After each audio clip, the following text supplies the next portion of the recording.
Olá a todos, vamos iniciando mais uma reunião, sempre gratos a Deus, nosso Pai, nosso Criador, a Jesus, nosso Mestre, a Frei Fabiana, aos Espíritos amigos que nos amparam, que nos sustentam. Nós hoje trouxemos do livro Missionários da Luz, que é um livro que tem a psicografia de Chico Xavier pelo Espírito de André Luiz, que é o capítulo 8, que se chama No Plano dos Sonhos. É um capítulo bastante interessante, em que a gente vai resumir porque ele é bastante extenso, mas ele trata aqui de um curso que eles estão preparando na espiritualidade, os instrutores estão preparando para capacitação, para preparação de cooperadores, de trabalhadores aqui da Terra.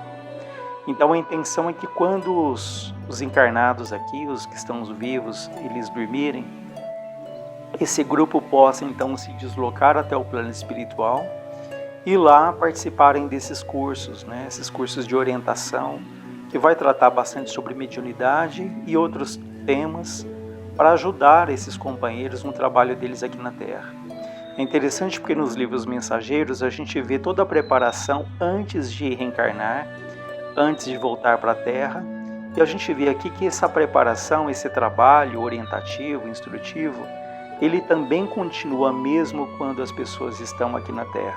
Porque quando elas dormem, nós sabemos que nós podemos frequentar os mais variados lugares, né? Nós nos desprendemos, ficamos ali ligados ao corpo por uma espécie de um cordão fluídico, e nós vamos ali para lugares, ou podemos ir para lugares agradáveis, ajudar num trabalho ali espiritual, receber ali um conselho, reencontrar um familiar que já tenha desencarnado, que já tenha partido, ou podemos ir para lugares difíceis, né?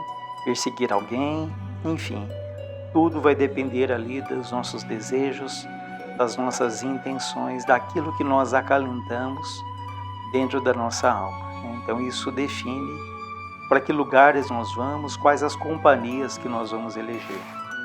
E é curioso que esse curso, ele tinha mais ou menos 300 associados, ou seja, 300 pessoas encarnadas que deveriam frequentar esse curso, mas na verdade cerca de 32 somente compareciam, ou seja, pouco mais de 10%, né, que de fato aproveitavam esses momentos ali do repouso noturno, do sono, para irem nesses cursos de aprendizado, né?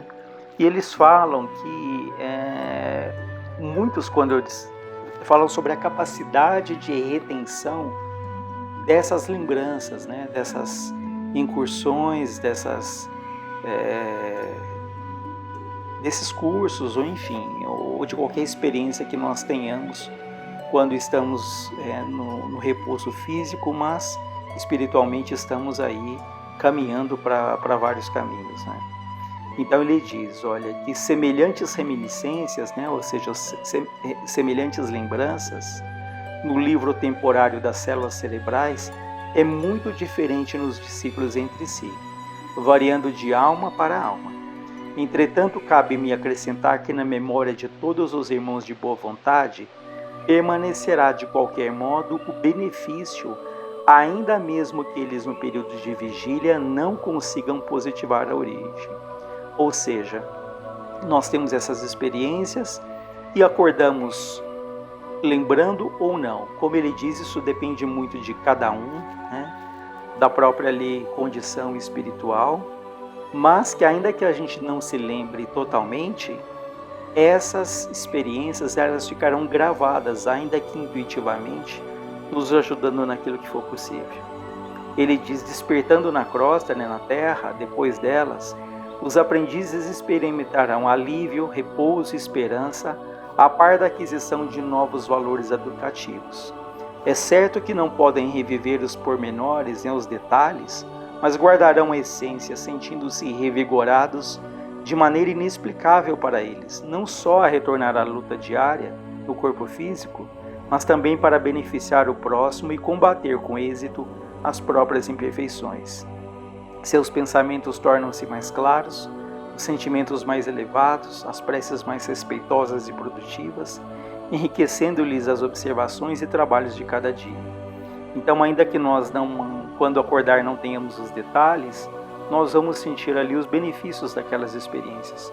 Então, quantas vezes podemos ir dormir ali com uma dúvida perturbadora, situações difíceis, e que se for permitido, se tivermos esse mérito, né, se for também do nosso interesse, nós vamos nos encontrar com espíritos que podem nos ajudar. Aquelas situações em que nós acordamos com a mente mais serena, mais tranquila, com as decisões ali mais claras, né, que nessa troca de experiências podemos ter sido ajudados. Deus queira que sim, né, que tenhamos esse merecimento, que tenhamos esse desejo de fato de nos encontrarmos ali com espíritos que queiram bem, que pensem bem, que façam, que desejem o bem. Mas às vezes a gente acorda com aquilo tudo muito fragmentado, sem muito sentido, e se a gente tem que lembrar, a gente de repente vai ver um carro ali na rua e daquela imagem do carro, nossa, isso está me lembrando um sonho que eu tive hoje, e aquilo vai ali, as memórias vão se concatenando e aquilo vai fazendo sentido. Se for útil ali, ter uma lembrança mais clara.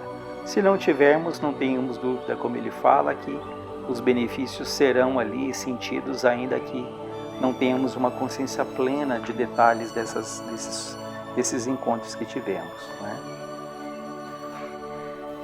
E aí eles vão falar um pouquinho sobre a importância ali desses momentos em que nós estamos repousando fisicamente, mas estamos em espírito junto a essas experiências. Ele diz, olha, quando encarnados na Terra, não temos bastante consciência dos serviços realizados durante o sono físico. Contudo, esses trabalhos são inexprimíveis e imensos. Se todos os homens prezassem seriamente o valor da preparação espiritual diante de semelhante gênero de tarefa, certo efetuariam as conquistas mais brilhantes nos domínios psíquicos, ainda mesmo quando ligados aos envoltórios inferiores, né? Ainda mesmo quando estamos ligados ali ao nosso corpo físico, poderíamos ali realizar tarefas bastante importantes, que seriam muito boas para o nosso crescimento. Infelizmente, porém, a maioria das pessoas se vale inconscientemente do repouso noturno para sair à caça de emoções frívolas ou menos dignas. Relaxam as defesas próprias e certos impulsos longamente sopitados, né? Impulsos que são longamente disfarçados, abafados, mas durante ali o período noturno nós podemos extravasar, como ele diz, em todas as direções, por falta de educação espiritual verdadeiramente sentida e vivida. Então, dependendo dos nossos desejos, das nossas escolhas, nós podemos ir para lugares bastante difíceis, frequentarmos locais de prostituição, perseguir, né? Enfim, tudo depende daquilo que nós acalentamos dentro ali de nós. E eles perguntam, mas isso poderia acontecer mesmo com aprendizes de cursos avançados do espiritualismo? Poderiam ser vítimas desses enganos alunos de um instrutor da Ordem de Alexandre?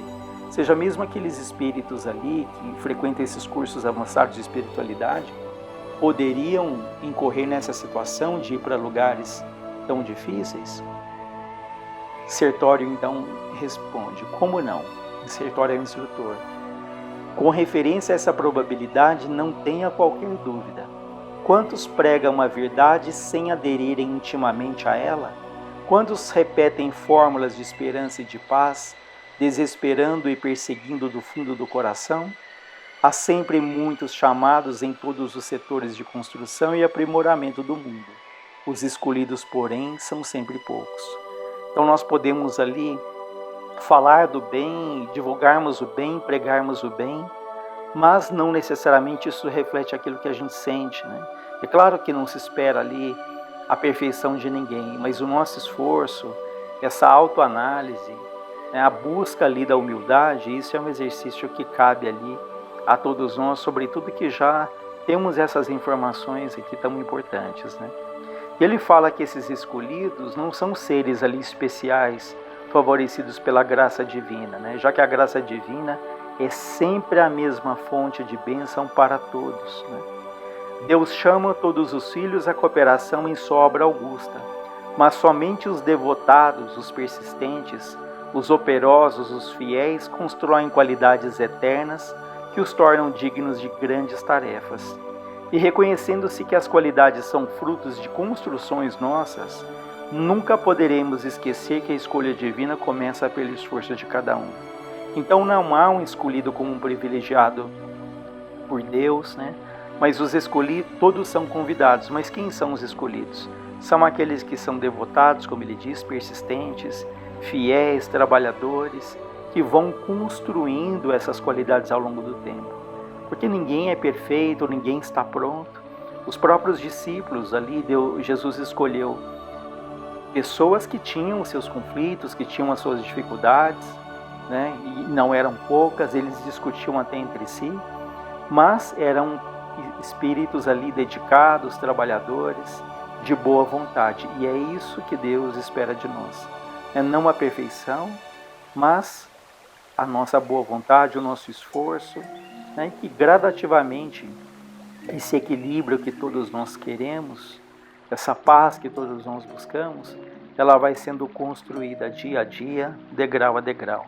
Então isso para que nós não exijamos uma perfeição que ainda não temos, e também não exigir ali uma perfeição do outro, já que ninguém tem essa perfeição, né? E nesse curso eles chamaram ali 2 companheiros para participar, que era o Vieira, né, e o Marcondes, né? Quando foram ali procurar o Vieira, já que os 2 não chegavam, eles perceberam que ele estava ali num pesadelo, sendo sufocado, como se estivesse sendo estrangulado. E na verdade era quem era? Era um grande amigo dele, que aqui na Terra eles tinham uma relação ali de amizade entre as famílias.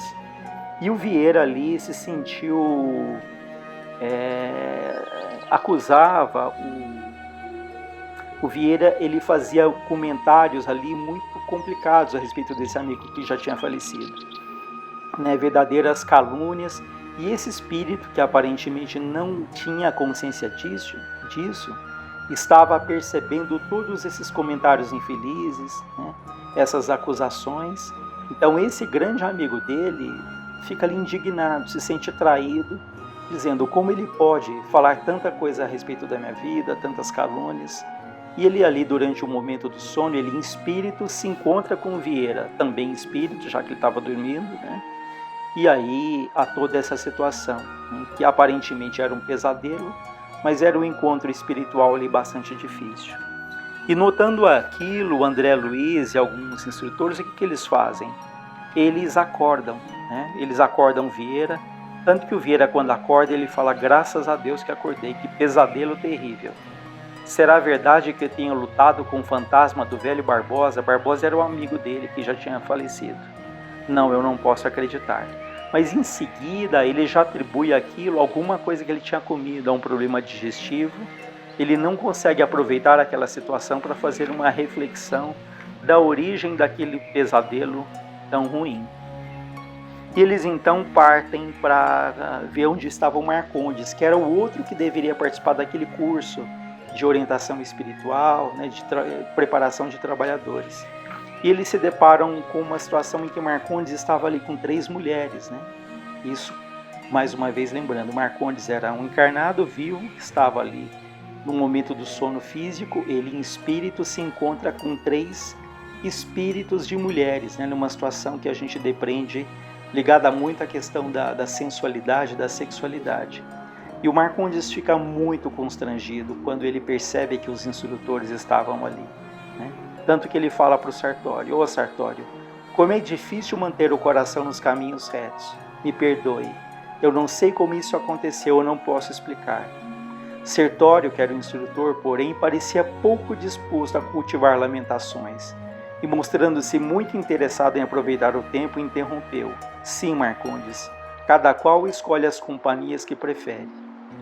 Futuramente você compreenderá que somos seus amigos leais e que lhe desejamos muito bem. Agora a gente pode se perguntar: será que ele foi acordado como no outro caso, o caso do Vieira, né? O instrutor diz: não vamos acordá-lo. Não podemos agir aqui do mesmo modo.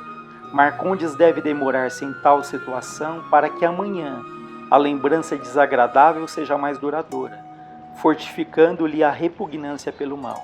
Então vejam que nesse caso ele permaneceria ali, se sentindo muito constrangido, né, se sentindo muito mal por ter sido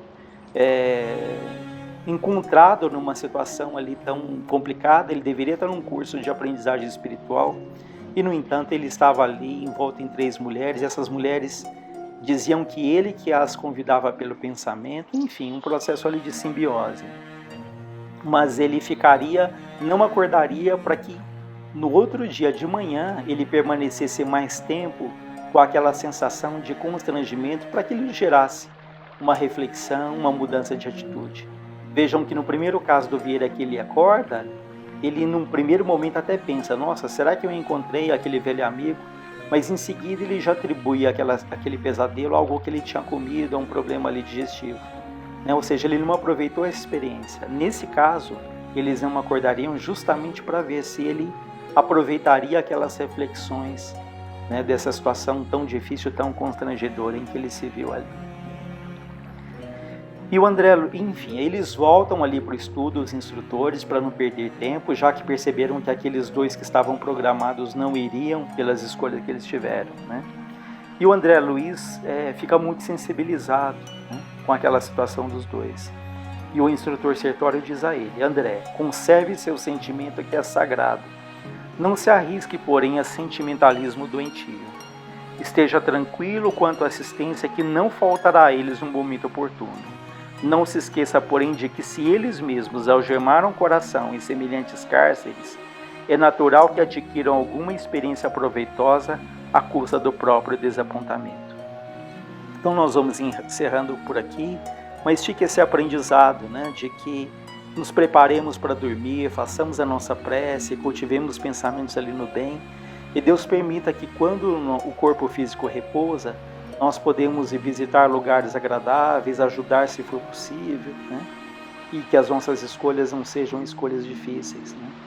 Enfim, as nossas noites refletem como são os nossos dias, elas refletem aquilo que se passa verdadeiramente dentro de cada um de nós. Então, nos mantenhamos ali em prece, fazendo o melhor que pudermos, procurando manter a nossa consciência tranquila, né? Porque quantas vezes nesses períodos ali que nós dormimos, nós podemos ali passar por experiências muito ricas, muito produtivas, de grandes aprendizados. Então, esse texto nos faz lembrar, assim como nós temos que nos preparar para acordar, né, fazendo a nossa oração, buscando ali a esperança, também nós temos que nos preparar para dormir, né? Uns momentos ali de calma, de serenidade, para que seja uma noite de repouso, uma noite de refazimento, uma noite de aprendizado. Que Deus nos ampare, nos fortaleça hoje e sempre. Graças a Deus, graças a Jesus.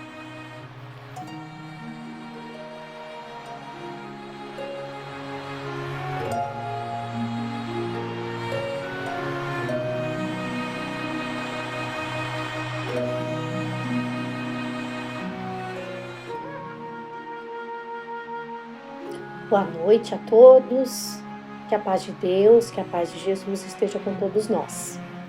Hoje nós vamos ver mais uma história do livro Fabiano de Cristo, Peregrino da Caridade, de Roque Jacinto. Frei Fabiano, né, nosso querido amigo, que está conosco, sempre nos amparando, nos envolvendo, cuidando de todos nós. E que alegria é ter um pouquinho de contato com a vida do Frei Fabiano, os seus exemplos, tá? Que nós possamos nos inspirar nos exemplos do querido Frei Fabiano.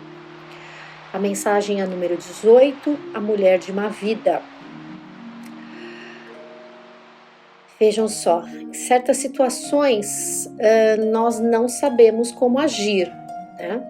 Nós não podemos nos deixar levar apenas pelas nossas vivências, pelas nossas opiniões pessoais e crenças, né?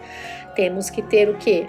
O olhar caridoso, a prática do bem, né? Dar uma segunda chance às pessoas, assim como Jesus nos ensinou. Se nós nos declaramos cristãos, nós temos que seguir os exemplos de Jesus. Nos questionarmos mediante situações ali que não estão sob o nosso controle, situações adversas, controversas, tá? Nós nos perguntarmos o que faria Jesus nessa situação. Né? E nós temos as respostas claras porque temos acesso à sua doutrina de luz, ao Evangelho, aos seus ensinamentos, esse legado de amor. Então nós não podemos nos justificar e dizer, né, alegarmos que nós não sabemos, porque nós sabemos. Nós não praticamos por conveniências próprias, né? Então vamos lá. A mulher de má vida. O alarido foi grande. Perturbara, de algum modo, a calma do convento, despertando a curiosidade de muitos dos internos da enfermaria. E também trouxera a presença de muitos dos irmãos de ordem franciscana para acompanhar e participar do jogo de opiniões. Então, Fabiano, ele era um porteiro, né? Mas em determinada fase da sua vida ele passou ali a trabalhar dentro da enfermaria. Foi feita uma junta ali, né? Pelo que dá para perceber até esse momento da leitura, de pessoas, né, dos outros freis, sobre a admissão de uma pessoa na enfermaria. Eles estavam ali deliberando se aceitariam ou não. Vamos ver mais detalhes.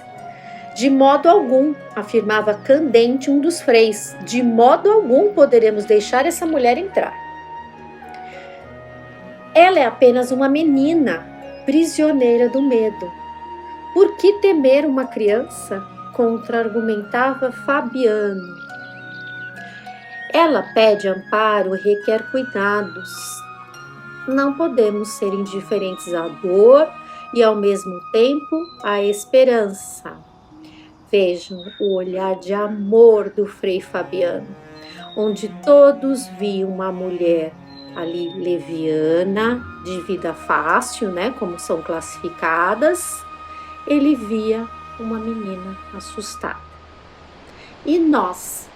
E se nós estivéssemos ali junto com eles, nós também acusaríamos e viraríamos as costas? Negaríamos ali o amparo e a assistência a uma pessoa que estava doente? Né? Independentemente de suas escolhas, ela estava precisando de socorro, de auxílio médico, de remédio, de amparo. Veja que complexidade, né? Ela, porém, é mulher de má vida. Fabiano, calmo, indagou. E que fez Jesus diante de Madalena? Acaso a enxotou em nome da preservação das aparências da virtude? Ou lhe ofereceu braços acolhedores? Ora, Fabiano, esses teus argumentos não se aplicam neste caso. E não somos o Cristo. Temos que tomar cuidado, né, para não justificarmos as nossas decisões usando este argumento. Porque nós podemos cair nisso e falar, não, mas Jesus era Jesus, né? Tô longe disso. Não. Dentro das nossas condições, nós temos que praticar o bem e nos espelharmos no modelo, em Jesus, né? Então esse argumento não cabe. E tem outros também que nós usamos, né? Ah, mas eu não posso, não, eu não tenho sangue de barata, e por aí vai, né? A gente se justifica para não auxiliar, né? Justifica, lhe dá um contorno bonito a uma decisão do mal, né? Do coração que ainda é mal, né? Que não é caridoso. Todas as Madalenas, um dia, têm o seu primeiro dia de encontro com a luz divina da verdade. E se verdadeiramente não somos o Cristo, não temos a obrigação de imitá-lo? Olha que linda a frase do Frei Fabiano. Então, aqui o que ele diz em algumas palavras. Todos nós, todos, sem exceção, temos um momento de despertarmos. Todos nós. E aqui quando ele traz, né? Nós não temos a obrigação de imitá-lo, né? De imitar ao Cristo, ao Mestre. Sim, nós temos. Jesus é nosso modelo, é o nosso molde, o nosso mestre. Ele encarnou para cumprir a vontade do Pai, que era nos ensinar a amar. Que era não, que é. Então, nós temos sim obrigação de imitá-lo.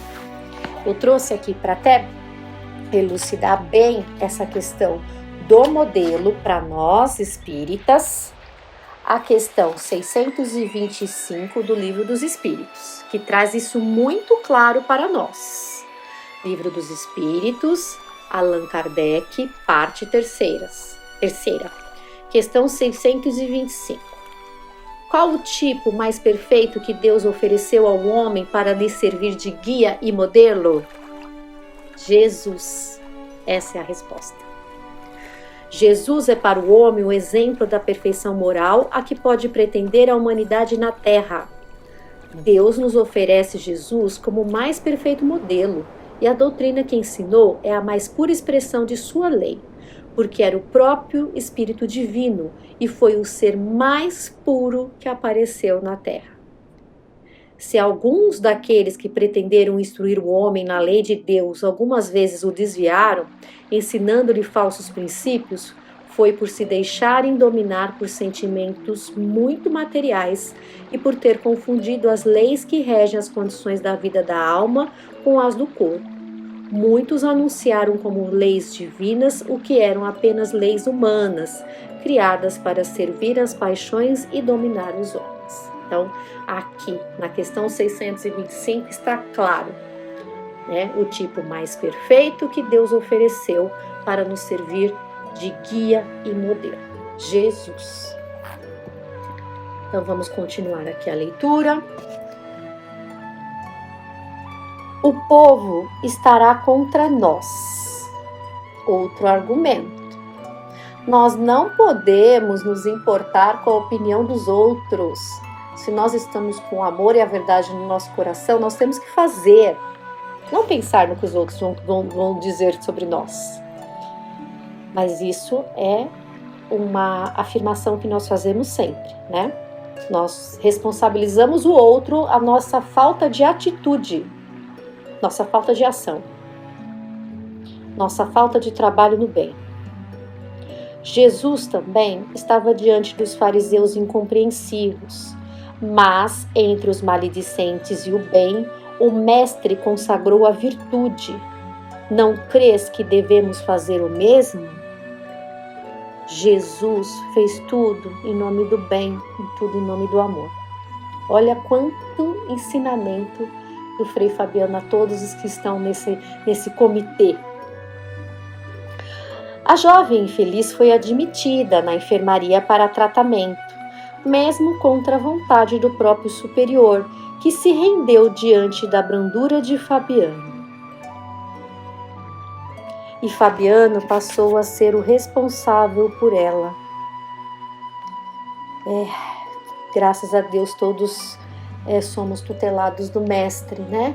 E essa tutela se faz aí através de instrumentos de amor, de bondade, como foi Fabiano, que foi um instrumento do amor de Jesus frente a essa moça. Filha, diz para a jovem assustada, sabes que tens Jesus a teu favor. Façamos tudo para sermos dignos dele, honrando o nome desse benfeitor divino que te abriu a porta desta instituição. A jovem, acolhida entre censuras, mas suportada pelo carinho de Fabiano de Cristo, e que fora introduzida na existência pelos porões mais dolorosos, sabia tão só derramar lágrimas de dor e reconhecimento. Ela, afinal, tudo afrontara para estar ali. Sabia que a enfermidade que a consumia somente seria abrandada se fosse medicada pelo Pai dos pobres e dos infelizes. E tinha fome de amparo espiritual. Censurava-se silenciosamente, porém, por ter constrangido tanto Fabiano diante de seus irmãos de ordem religiosa. Então a gente entende o quê? Que ela foi atraída mesmo, né, para o convento, para a sua cura do corpo e a cura da alma. E eu fiquei pensando também, né, às vezes a gente tem tanta vergonha de alguma coisa que a gente fez, a gente esconde isso dos outros e a gente não procura ajuda, né? Ela sabia que ela não estava numa condição tão favorável, né? E foi vencida ali pela necessidade de se tratar fisicamente, né?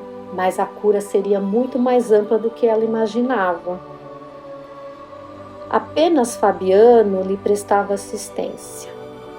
Os demais, passando ao largo, dirigiam-lhe olhares de censura, como que temendo o contágio de alguma moléstia perigosa e que levasse à morte espiritual. Imaginem só, né? Hoje, nos dias de hoje, com a pandemia, se os médicos, né, se acovardassem, se dessem as costas, né, para os seus pacientes, né? Quanta ajuda nós temos ali de profissionais que exercem, né, a sua profissão com muito amor, cumpre esse juramento de cuidar das pessoas, independentemente de estarem ali expostos, né? Outra coisa também que me ocorreu, pensamento, imagina um médico, uma médica, um profissional de saúde, né, se recusar a atender alguém pelo que ele é, por mais difícil, né? E eles atendem ali criminosos, atendem vários tipos de pessoas, né? Tem que ser ali muito, muito profissional, né? Muito abnegado.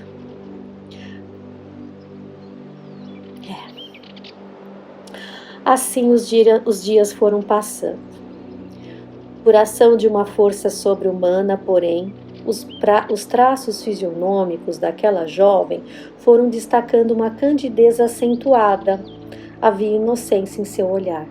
E com isso o clima de oposição se diluía em grande parte dos que colaboravam na enfermaria. Vejam só, né?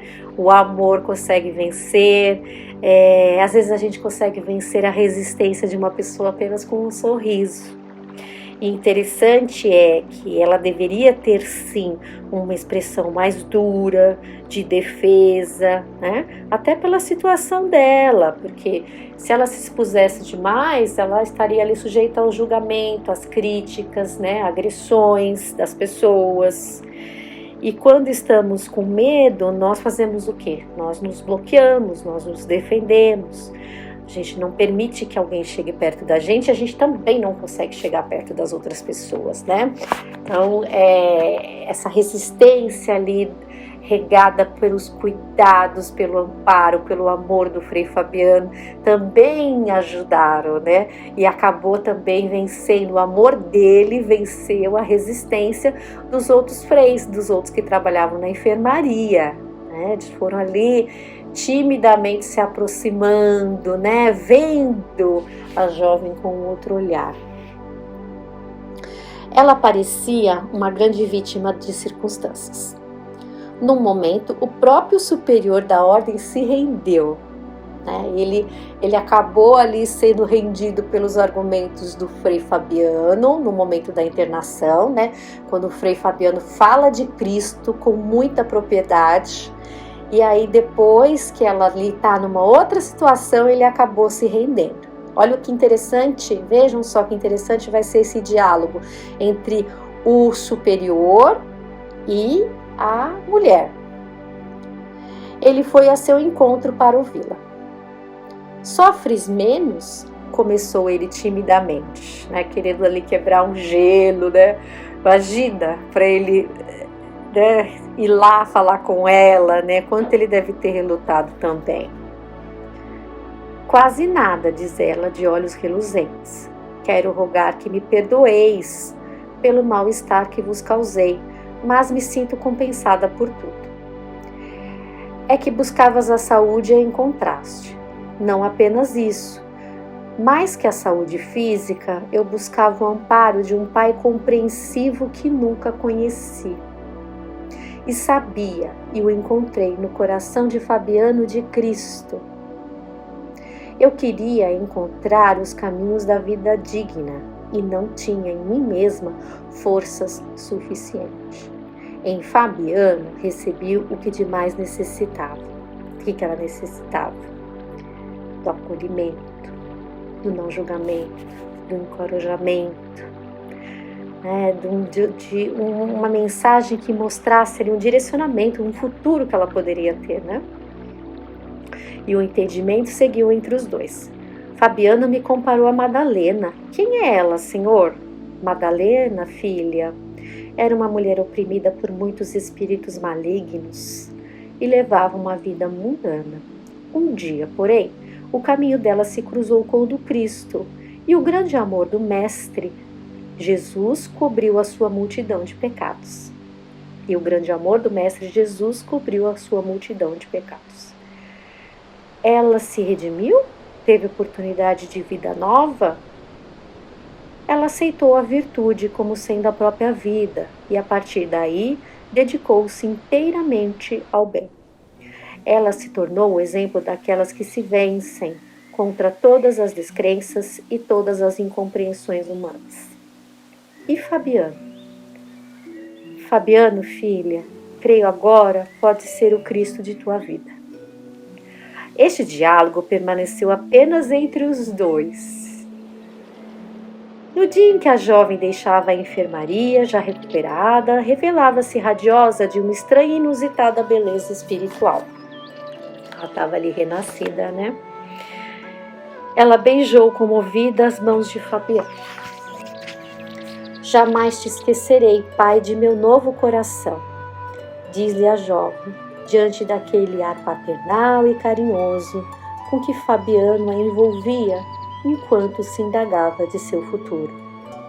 E, de súbito, ela se ajoelha diante de Fabiano e, com seus longos cabelos, limpa-lhe os pés descalços de franciscano pobre, lavando com suas lágrimas os pés do pai dos pobres, como Madalena, né? Filha, diz-lhe Fabiano, erguendo-o em seus braços, longo é o teu calvário, mas se perseverares e se tens bastante puro amor, roga a Madalena que te ampare. Nascerás para a luz e Deus estará contigo. Jesus te amparará.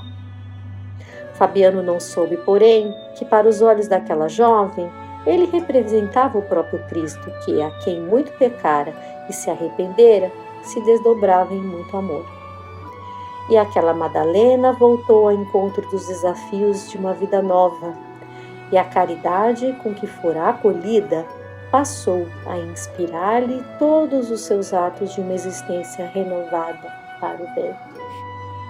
Então fica aqui essa mensagem de puro amor do Frei Fabiano. Quantos ensinamentos aqui nós recebemos para as nossas reflexões, para nos inspirar nesses exemplos de amor, esses espíritos tão abnegados, que são incansáveis em executar a vontade do Pai e a vontade do Mestre Jesus em nossas vidas. Eles vibram pela gente, pela nossa vitória do bem, né? Bem, no amor, então que possamos ser os encorajadores, praticar esse ato de acolhimento, de indulgência, de auxílio, servir de instrumento de auxílio e não de acusação. Então, que Jesus abençoe e ampare essa noite, nos auxiliando amorosamente. Que assim seja. Graças a Deus, graças a Jesus.